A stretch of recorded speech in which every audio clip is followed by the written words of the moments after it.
Hi everyone from Indonesia. Today I'll be doing a video to give some feedback and comment for the students in the typography class from Pradita University. And I also want to say hi to everyone from Pradita University. And my name is Weng, and I'm a graphic designer from Malaysia. And I want to thank Irwan Hanoto, my friend, for inviting me to do this video to give some feedback for his students. Before I start, I just want to quickly use Bahasa Malaysia to say a few words.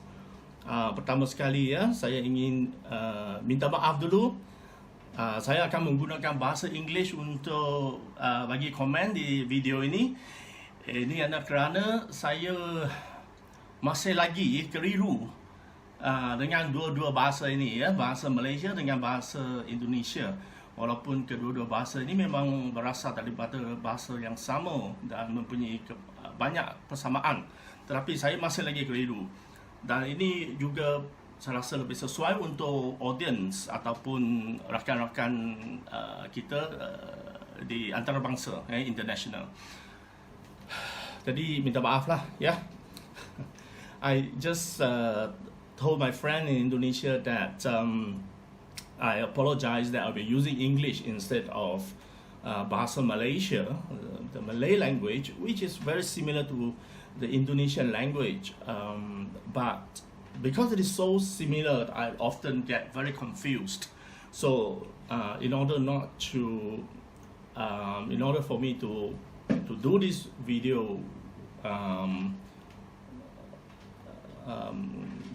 comfortably, I think I better use English, and also good for in case anyone else from the international audiences listening to this video.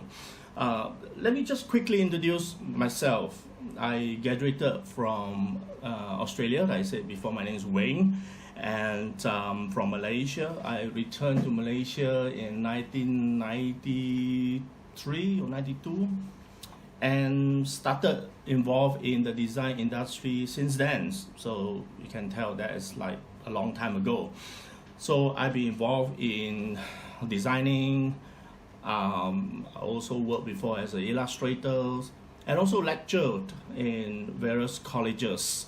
I worked both as part-time and full-time lecturers, and I lectured over a whole range of subjects: typography, design, art, painting, drawing, illustration. And I basically have a great passion for typography and type. And now I'm a type designer. I focus a lot of time in designing types, basically types that are inspired from Malaysia or this region, what we call the Nusantara or the Malay archipelago.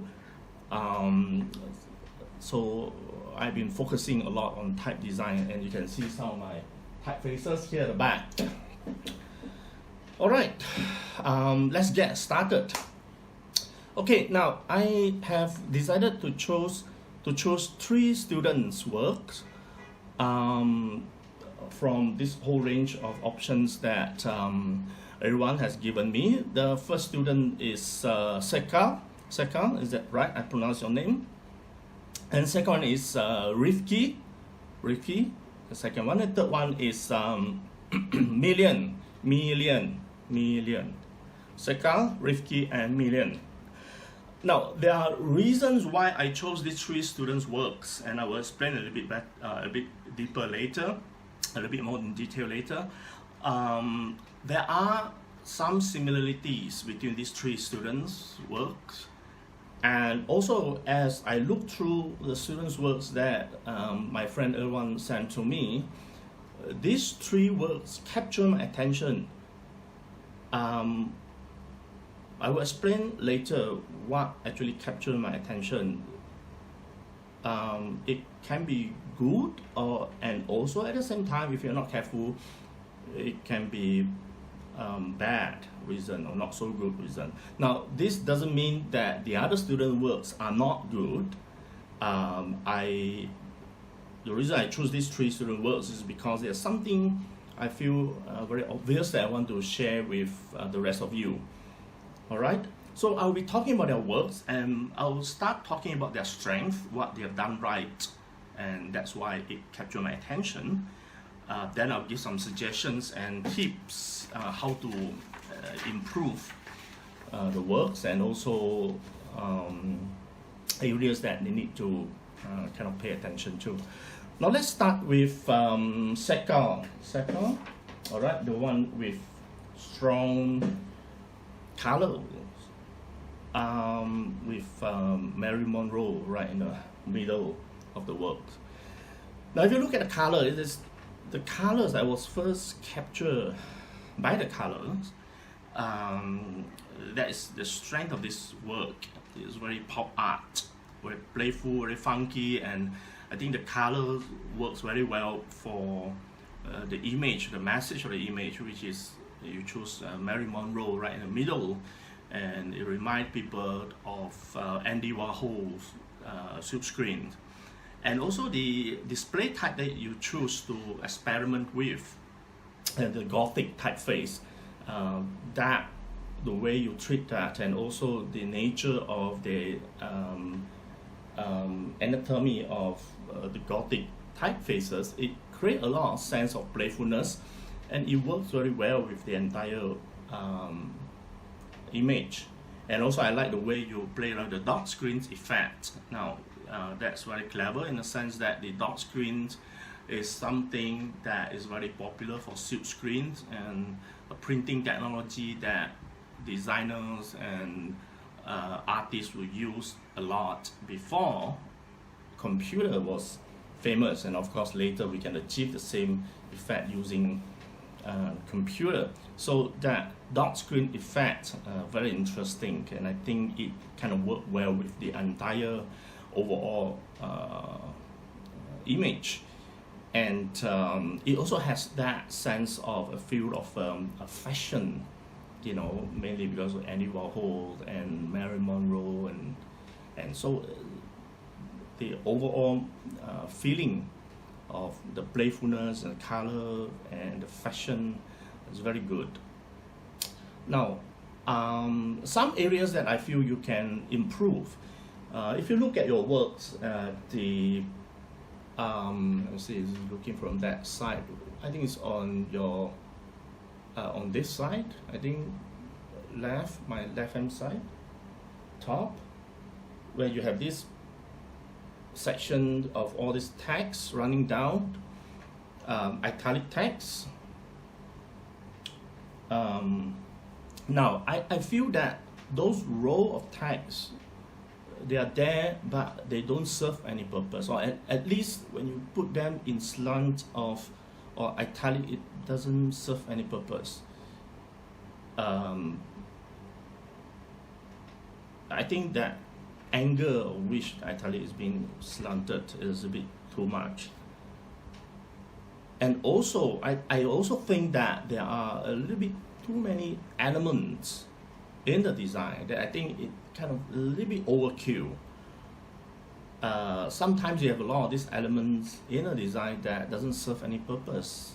You just put it there because you can afford to do so. Your computer allowed you to do so. So you put it there. You know, you have these lines across her face with different weight, and then you have some text across the nose and some text on the eyes, and then you got all this line flying all over. And sometimes you can reduce those elements. It still can achieve the same purpose of what you wanted to achieve. Try to reduce unnecessary elements in your design.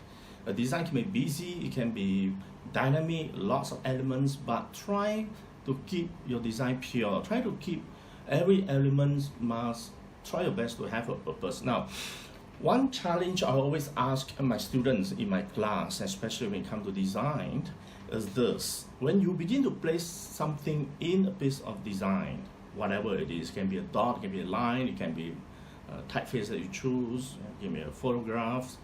it's always helpful to ask the question why. It's a very good discipline and practice. So what am I trying to achieve with this? What kind of message I want to communicate? How does that particular element actually help to convey that message? What's the purpose of that line or that dot, or and especially now we have computers, we work a lot with computers. During my time, I went to art school, and there was a time where we were facing a transition from manual, using analog, to computer. So we understand design from a very traditional way. So when we use computer, we look at it, oftentimes we can look at it from a very traditional design point of view. And this whole aspect about being economic, and I will talk a little bit more about that. It might be a bit confusing for you. You can ask your lecturer, what does he mean? What do I mean by that? He will be able to explain to you. Now, a question that you can ask oftentimes when you have all these elements in your design is this: if I were to remove this element, would they make a difference? When you pack too many things in a piece of design, it can confuse the audience. It waters down your message. It's okay to keep your design dynamic. It's okay to keep your design busy, but try to have elements that doesn't serve any purpose. Try to remove them. Okay. So your computer allows you to do so, doesn't mean you have to put them all in it. Okay. Now let's look at the next piece of work. This is from Rifki. Rifki, hi, how are you, Rifki? Now again, the color is interesting. I was captivated by the colors. The colors with that strong yellow, orange, red, and strong black typography, and also this strong image in the middle at the front. It reminds me a lot of the silkscreen posters back in 80s and 90s in Australia, where you have just before computer were popular. So when you do your silk screens, you have to have your colors, layers and layers on top of each others. So this piece of work actually reminded me of that effect. And also you have this Japanese woodcut image right in the middle, the famous the wave.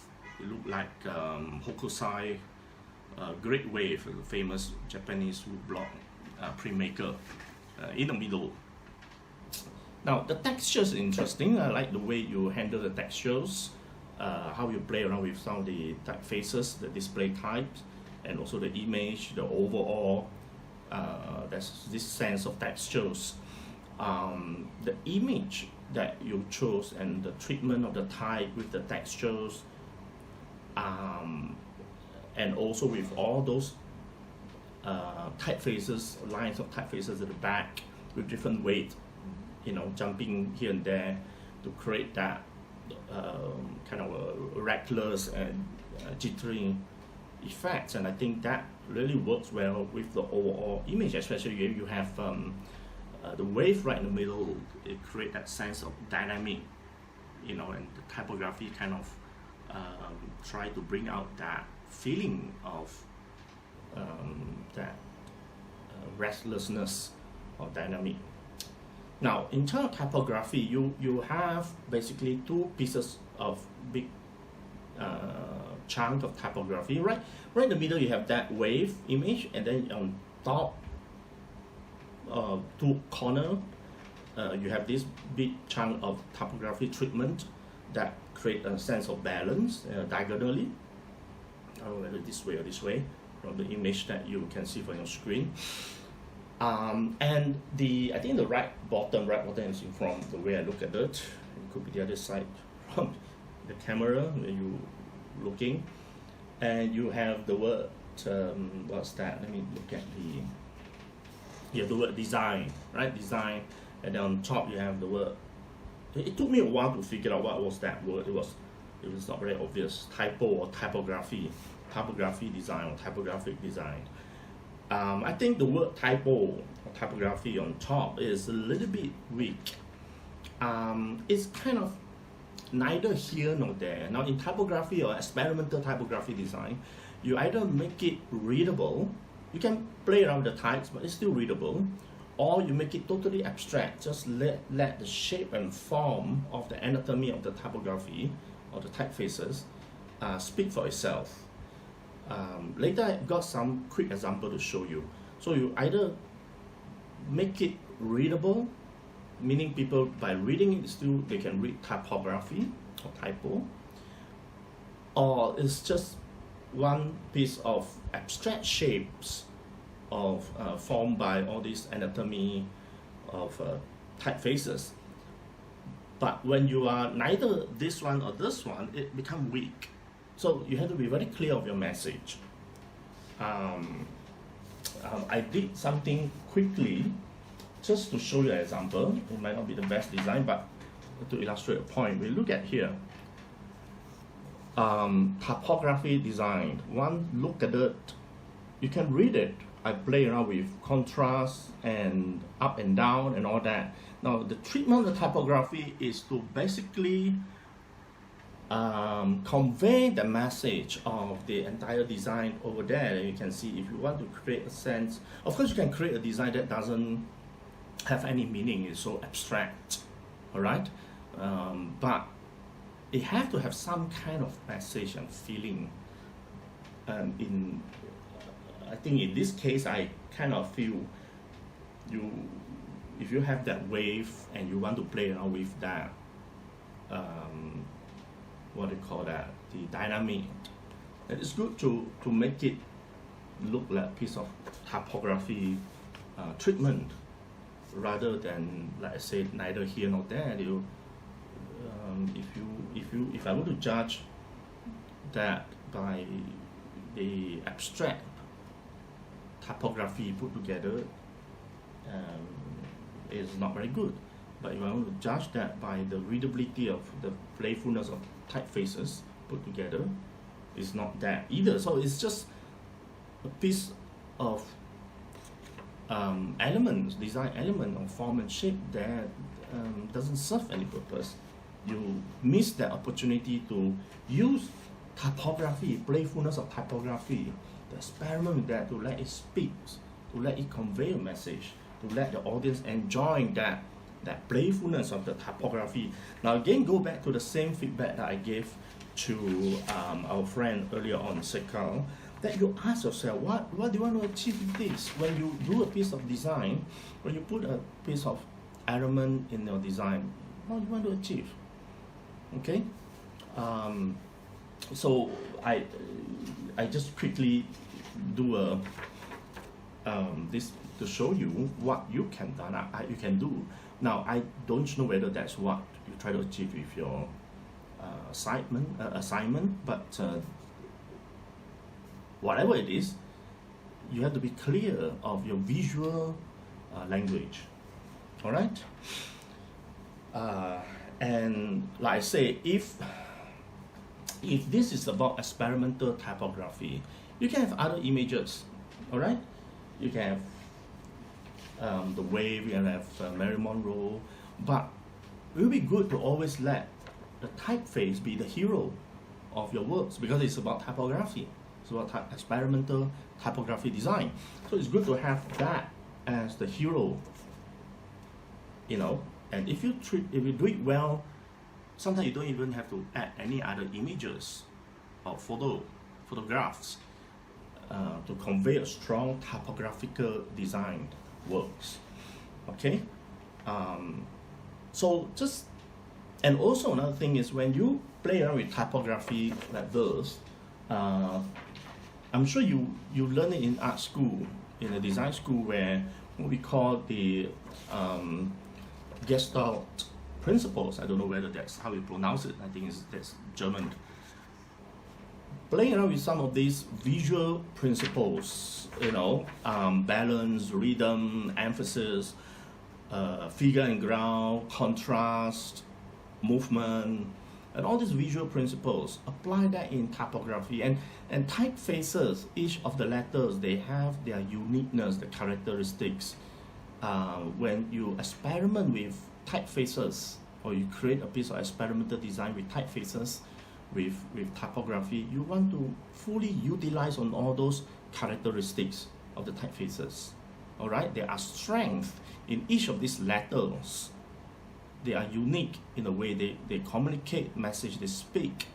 So you want to use them. All right. Okay, let's move on to the last student, Million. Yeah, Million. Let me just put this aside for a while. Now, again, what captured me was the color. And I will talk a little bit about color and typography, the relationship between color and typography later. Now, I love the color. I think the color captured my attention. It's very cyberpunk, and it looks like a design for an album cover of a techno music. And I like the way you treated the colors and how the typefaces work with that face next to it. And I got a quick question as I look at that girl at the side. Is that Billie Eilish? Because I noticed that she got this blood coming out from her nose. You know, Billie Eilish is famous for making all this music video with blood coming out from nose or spider coming out from mouth. And anyway, so it looks very cyberpunk. It looks very futuristic and techno, and it's very exciting.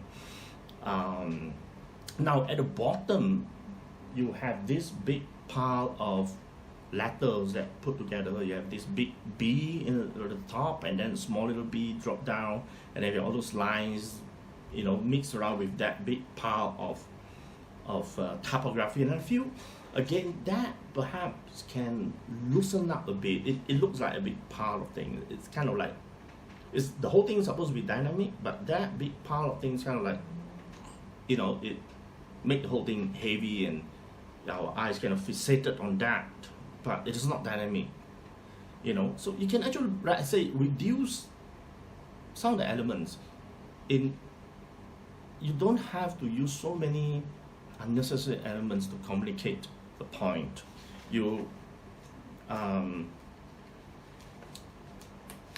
like say, keep your design pure. Keep your design pure. Let me show you a quick example something that I did very quickly to illustrate the point. All right, so you can see the big B. I basically play around with the sense of dynamic, and also big and small contrast. And I don't have a lot of lines, right? This is a few, but it's enough. It's sufficient to create a sense of noisiness, busyness, movement, and all that. So in typography design, you can actually do that. I think that is a little bit overdone, the big pile of things that you see, I can replace whatever that you have there. I can replace that with any other element, dot or a square or a triangle, and still work. So what's the point using typography? You know, the reason why you want to use typography for the experimental assignment is to utilize the strength of letters and typefaces. Like I say, each of these typefaces, each of these letters have their unique characteristics, and there are certain strength and a certain visual language. You want to make use of them. When you put them together in a playful way, it can create a lot of very exciting things. So same thing that I mentioned, you know, ask yourself a question, what kind of effect I want to achieve here? Okay. One quick comment about the word design, which is related to what I mentioned just now. The word design implies thoughtfulness, planning, calculation, arrangement, premeditated arrangement.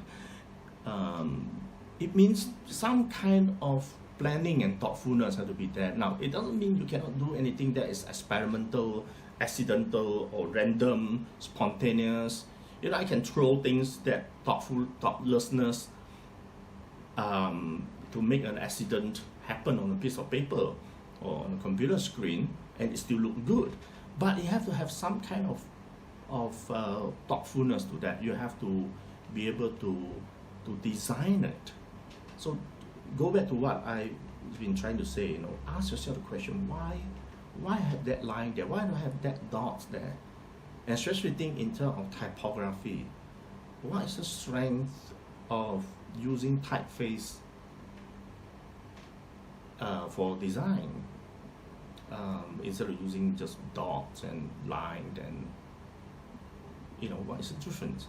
There are strengths in typography.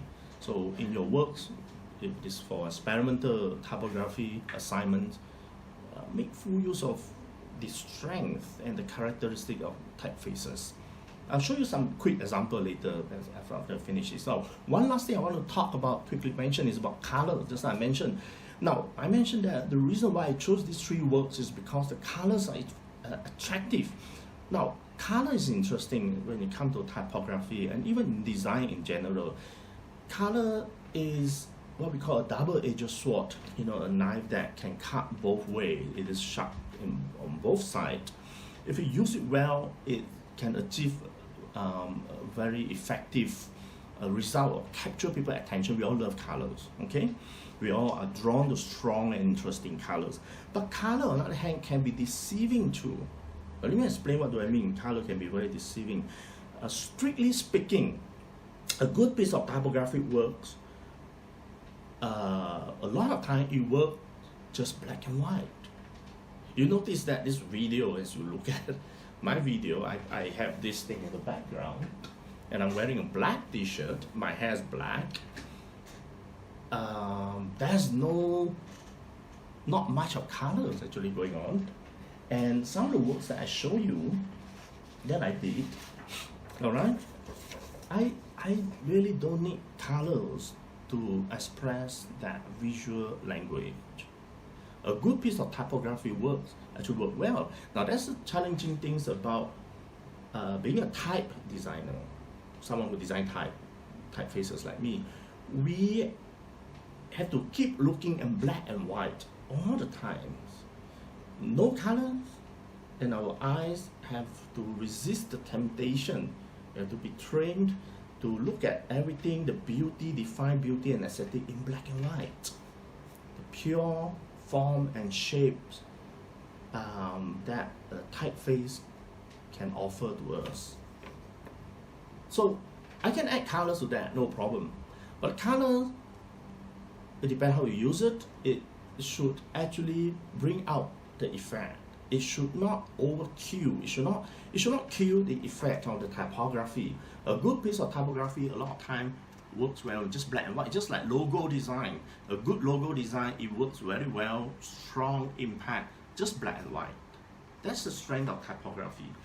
So it's okay to use color, and it's okay that I'm attracted to your works with the colors, but because we are talking about experimental typography assignment here, I want to see the strength of typography being demonstrated in your works. So ask yourself a question: if you were to reduce all these works in black and white, would they still look good? Would they still look great in terms of typography? Yes. So let me quickly. One last thing, okay, before we end this video, one last thing. I just want to illustrate a point here of the strength of typefaces or letters, okay? Now, this is a typeface that I designed. It's called Senyum. I think Indonesian word is the same word, means smile. It's a typeface that inspired by the Malay wood, traditional Malay wood carving in Malaysia. These four letters I chose, A, B, G, and M. It's not supposed to form any words. It's abstract, put together. But if you look at each of these letters, especially the way I designed it, there are uniqueness to each of these letters. They are unique. The anatomy of each of these letters are being designed or formed or shaped in a very unique way that it has a characteristic to that. Each and every one of this. Now, when you begin to put them together next to each other, So here, when I begin to put them together, you see that each of these letters begin to touch each others, and you still can pretty much recognize the letters A, B, G, and M, but you begin to see some dynamic begin to happen when they begin to touch each other, the form and shapes. They begin to marry together and they begin to create some kind of dynamic. But this is still very much, at this stage, the typeface, not the typeface, the letters, I still can recognize the letters, I can still read them, A, B, G, M. Now what happens if I begin to put them, cram them closer to each other and overlap on each other? Now, here you see that the letters are less recognizable. You still can read them, but there's a lot of dynamic going on with the form and shapes and the curves and all that, and that begin to create some very interesting visual effects. Now, what if I put them closer to each other, overlap? Now, that becomes more dynamic. It becomes something else. There's so much of possibilities can come up from here. All right, you can see the black and white and the curves and all that. Now, taking this, all right, I move one step further. I enlarge it. Now, when you enlarge it, it becomes a different effect. And here you find that the letter, you can tell that it's from some letters. You can kind of roughly guess, but it's become more abstract. The attention is not on whether on what we call readability or legibility of the typeface, but it's on the abstract form and shapes. And that's the strength of typography and using design, using typefaces, using letters for design, using typography for design. The uniqueness of each of these letters, there are strong visual language. When you put them together, it can create all kind of possibility, all kind of visual language. Now, I put them now at an angle, it becomes a different effect altogether, right? You can use that to communicate about music, you can use that to communicate about rhythm, you can use that to communicate about communication. There's so many possibilities that you can use that to communicate. And now I enlarge it even bigger, even larger. Then it becomes totally abstract. You see no letters at all. You see certain portion, certain form of the letters, but the attention is on the strong black and white abstract. Now, if you look at all this that I show you, there's no colors. It works. Sometimes it works even better without colors, or as strong as colors. You know, if you can add colors, no problem. But a good piece of typography should be able to work well in black and white, because there are interesting characteristics and personality to each of these letters. And that's the reason why we want to have experimental typography assignment, for you to understand and fully utilize and explore the possibility of each of these letters.